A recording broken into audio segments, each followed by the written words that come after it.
I grew up in a small village on the south coast of England. Nothing much happened there. It was mainly full of people who had got tired of London and wanted to live in the country. The village was just inland, and instead of having a nice sandy beach to play on or anything like that, all we had were high cliffs above a sharp, rocky outcrop.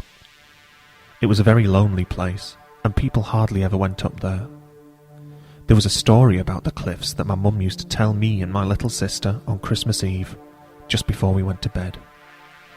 The story went that all those years ago, when Jesus was born, the 3 wise men were not the only people to try and follow a Christmas star. 3 men from the far north of Britain also saw a star. They knew that it was an important sign, and they walked for many miles following the star until they reached the cliffs above our village, for that was where the star had led them. It was Christmas Eve, and there was a bright full moon, but no sign of the baby boy that they had come to visit. They waited and waited, and they were just settling down to sleep for the night when a man appeared and said, "Do you seek the Christ child? I will show you where he lays." And the 3 men followed him, down into an earthen tunnel in the cliffs. Down and down they went, down and further down, all the way down to the cold depths of hell, for the man who had appeared was the devil, and he had tricked them by putting a second star in the sky. And now, my mum would say, if you go up to the cliffs on Christmas Eve, at midnight, when a full moon is in the sky, you can see the ghosts of those 3 men as they walk up to the cliffs and then start their journey down to hell. And as they walk, they sing a song, and then my mother would sing,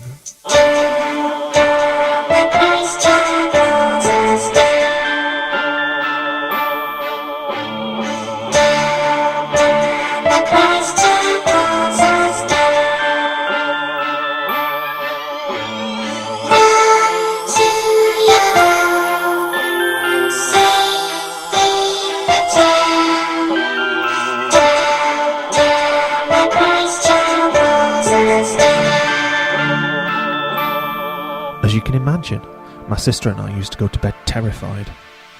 We knew it wasn't true, of course, but every Christmas Eve I'd look up at the cliffs and think, one day I'm going to try and see those ghosts.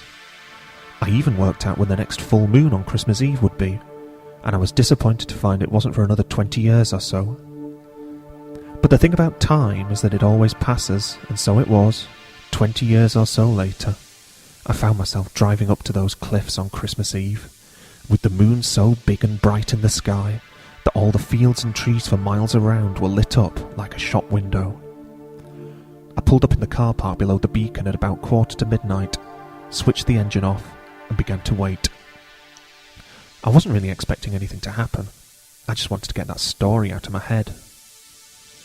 I'd been there about 10 minutes, when suddenly, out of nowhere, a man appeared in the car park. I jumped in my seat. I hadn't been expecting to see anyone else. He was tall and thin, and slightly balding on top, wearing a very nice designer coat, Prada or something I'd have said. He walked quickly, straight towards my car, so I wound down the window and he leant in. "Are you here for the 3 fellas?" he asked. His breath smelled of licorice. Before I had a chance to answer, he said, "Come on," turned on his heel, and strode away across the grass at a rate of knots. I scrambled out of the car and ran, half stumbling, to catch him. I found him crouching down by the beacon itself, so I did the same. Before I could get my breath to speak, he shot me a firm glance, then nodded towards the fields below and said, "Just watch." And then, as if on cue, a tiny speck of light appeared in the distance and started moving over the fields towards us. And as it got closer, I could see it was 3 silvery figures, gliding slowly but surely, one after the other, each with their arms outstretched, palms raised as if offering a gift. I was rigid with fear, frozen hands, aching knees, as the 3 ghosts got nearer and nearer. The man next to me had pulled out a camera and was frantically taking pictures, but I just squatted there, open-mouthed, unable to move. They got closer and closer, and as they approached I could make out their clothes, their cloaks, their faces, and a desperate look in their eyes, and the soft, low song that my mother had sung to me all those years before.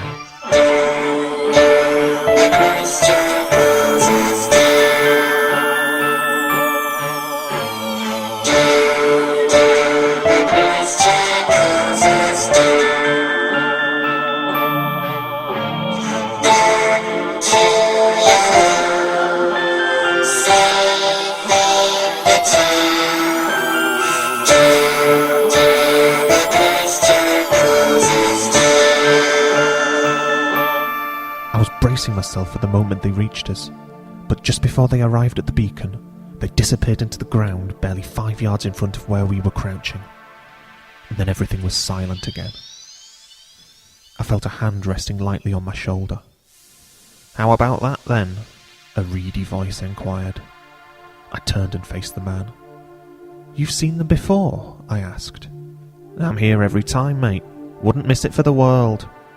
He looked down at his camera. "Pictures never come out, but I always give it a go." We started walking back to the car park. The dew from the grass was soaking through my shoes to my feet, and I was bitterly cold.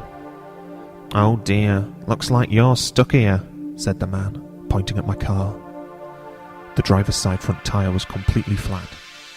"You must have driven over a nail or something. You don't want to be bothering with that at this time of night. I'll give you a lift back to the village. Come on. I'm parked just down here." He started off down some wooden steps just set back from the car park. I followed, still in complete shock at what I'd just seen. How could it have been true? But it had happened. I remembered the way the ghosts looked straight at me with their pleading, panicking eyes, as if they were trying to tell me something. After a while, I noticed that we'd been going down the steps for quite a long time. "How much further is it?" I called out, but there was no reply. The man just chuckled to himself. And it was then that I noticed that the steps had turned to stone beneath my soaking feet. The full moon was no longer overhead, just thick, damp earth, and we were in a tunnel in the ground. I tried to remember if I'd ever been down these steps before. "What's going on?" I shouted, but it was too late. I already knew. I looked at the man in front of me and saw that where his feet should have been, he had a pair of cloven hooves, and with a swish of a tail, he turned around, and I saw the wild grin across his face, and his dancing eyes, and then everything went dark.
Purple Haze!